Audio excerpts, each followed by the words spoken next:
kung bakit ko hindi sinagot ng Diyos yung tanong ni Job. Okay po. Ano nga po ang tanong ni Job sa aklat ni Job? Bakit siya pinabayaan? Bakit siya naghihirap? Okay po. So pamagat po ng ating pong sermon ngayon kung umaga po is case closed. Case closed. Ang buong aklat po ng Job ay sa konteksto po ng korte. Po, pag nabasa niyo po yung buong Job ay ito po yung konteksto ng korte. Bakit po korte? Kasi merong sino nga po ito? May taga-sulsol. Si Satanas. Yan po. Taga-sulsol. Tapos merong Diyos na siyang judge. Yun po yung courtroom. So, ito po ngayon, at kung mababasa niyo rin po yung kabuuan, ay humihingi ang Diyos na si Job ng depensa kung bakit ang Diyos ay binibigyan siya ng kahirapan. Gagawin ko pong realidad. May isang kapatid, halimbawa, na na-aksidente. Halimbawa, kayo po yun. At may nalaman ng karamihan. May isang nag-comment, mahalaga talaga ang pananalangin. Ano mararamdaman ninyo?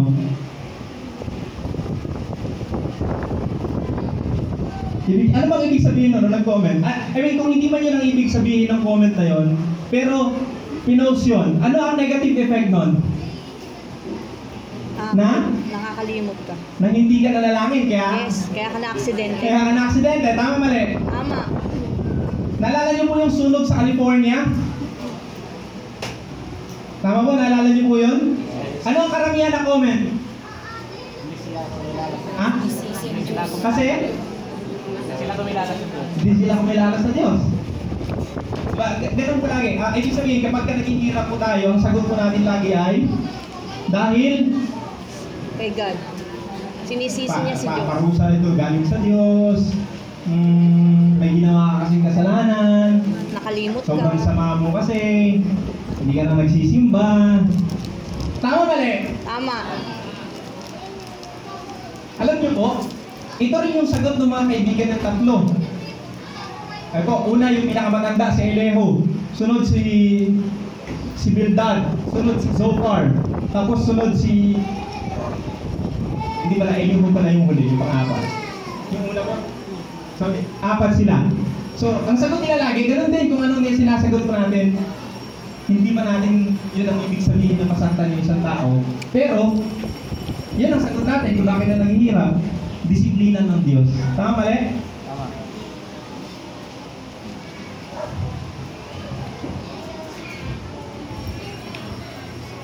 Yung tanong ni Job na kung bakit siya naghihirap, di ba simple lang pong sagot dapat?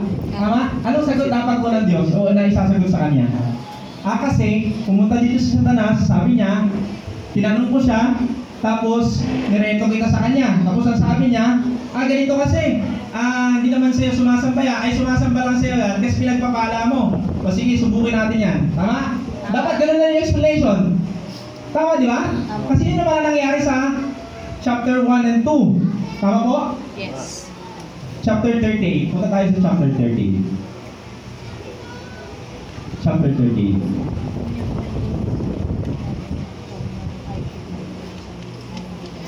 Verse 1. At mula sa ipo-ipo, sumagot ang Panginoon kay Job. Sino ba itong nagpapadilim ng payo sa pamamagitan ng salitang walang kaalaman? So, tinatanong niya na si Job.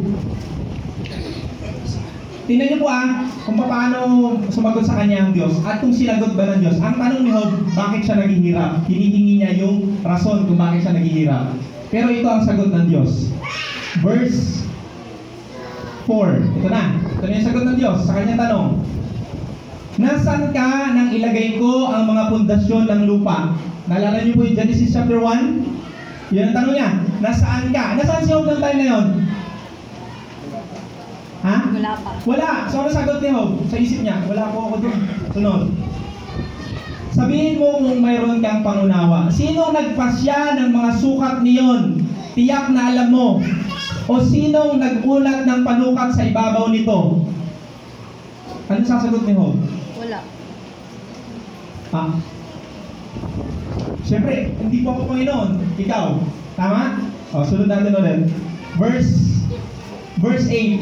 O sinong nagsara ng mga pinto sa karagatan nang ito'y magpumiglas mula sa sinapupunan nang gawin ko ang mga ulap na bihisan niyaon at ang malalim na kadiliman na pinakabalot niyon at nagtakda para doon ng mga hangganan at naglagay ng mga halang at mga pintuan. At aking sinabi, hanggang doon ka lang, hindi ka nalalayo. Di ba yung dagat po, paano nangyari na hanggang doon lang talaga siya? Sige, ano sagot ulit niyo? Hindi niya alam. Hindi niya alam. Kasi wala. Marami ito. Sa chapter 38 hanggang 39, 46 questions na tanong lang. Sinagot ba ng Diyos yung tanong niya kung bakit siya naghihirap? Hindi. Sinagot ba ng Diyos? Yes and no. Hindi direct. Yes! Kasi may sarili siyang sagot. Tama? Opo. Na hindi yun ang gusto niyang sagot. O hindi yun ang ini-expect na sagot ni Job. Kasi hindi. No! Hindi sinagot ng Diyos yung tanong kasi hindi niya naman pinaliwanag yung chapter 1 and 2. Tama po ba? Yes. Tama po? Ito yung tanong ko for many years. Kahit nung ako yung nag-aaral ng theology. Bakit hindi sinagot ng Diyos yung tanong ni Job na bakit? At bakit yung sagot ng Diyos ay patanong doon sa tanong ni Job? Tama, patanong. Lahat po ito patanong eh. At ito po ay answerable by no. No lang po ito. At hindi naman kailangan sagutin kasi rhetorical po ito eh. Ang ibig sabihin po ng rhetorical ay papaisipin ka lang niya tapos hindi mo kailangan sagot kasi alam niya na ang sagot na magiging sagot mo. Ano pong point? Mabilis na po ito. Anong point kung bakit? Simple lang actually po, chapter 38, para ma-point ko po yung gusto ko pong i-point. Ang gusto na pong sabihin ng Diyos kay Job, tapos patanong kasi kayo, Job, ang kailangan mo sa tanong mo na bakit ay hindi explanation, kundi revelation. Paano revelation? Ano revelation yun? Ano ang pinakita ni Job, ay ng Diyos kay Job? Explanation o yung kanyang sarili? Ha? Sarili. Ha? Ang kanyang sarili. Sa atin po, ulitin ko po sa atin po, ito pong gusto kong i-point. Sa ating mga bakit. Diba may mga tanong tayo sa Diyos kapag tayo po'y naghihirap? Sa ating pong mga bakit, hindi sasagutin ng Diyos yung mga bakit na yan. Kasi kay Job na, hindi niya sinagot. Sa atin pa. Bakit po? Kasi ang pinakamahalaga ay yung makita natin ng Diyos na siyang pinakasagot sa ating mga bakit. Kasi kung meron kang reason na meron kang Diyos, yun ang magiging dahilan mo para hindi mo na kailangan malaman kung bakit ka naghihirap. Bakit ganun? Bakit ganun? Bakit hindi kailangan malaman? Kasi at the end of the day, kung meron po tayong Diyos Masusolve. na mas makapangyarihan po sa lahat, at kasama natin,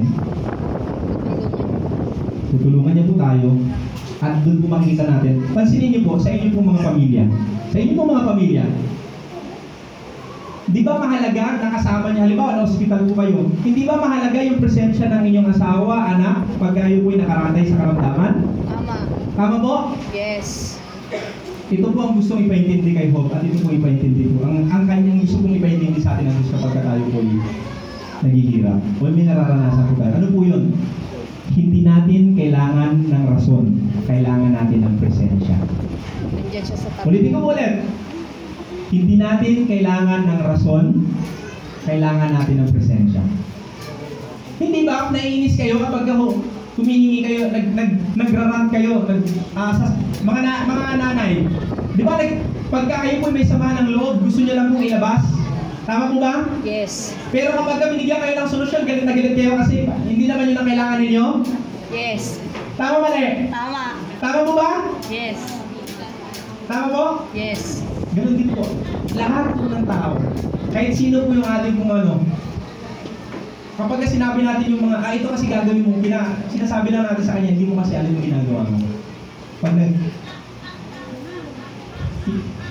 Kapag ka may isang kapatid na naghihirap, hindi niya kailangan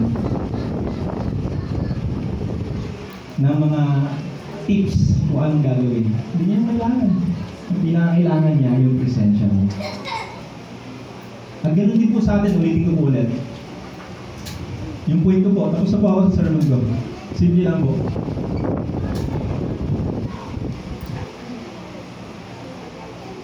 God gave Himself as the answer to our question kung bakit natin. Dahil kapag ka alam natin kung sino ang Diyos, yung question natin ay magiging walang kwenta. Bakit? Kung meron kang makapangyarihang Diyos, kung meron kang mapagmahal na Diyos, hindi ba't ang kailangan mo lang ay pagtitiwala? Pag-ibig. Bakit? At the end of the day,